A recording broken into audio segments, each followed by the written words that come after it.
Evening வா. அப்பா தொப்பத்தில போட்டு தெரியா?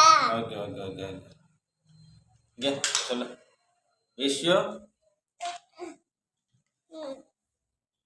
யூ இப்படி வைய.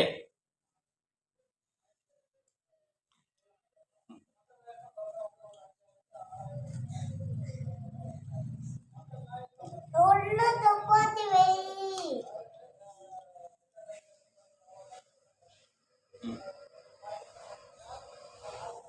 ரெடியா?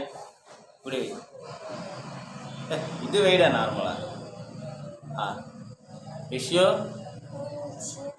சத்தமா சொல்லு. Wish you happy new year. அடிக்காம சொல்லு. Wish you happy new year. இனிய ஆங்கில புத்தாண்டு நல்வாழ்த்துக்கள்.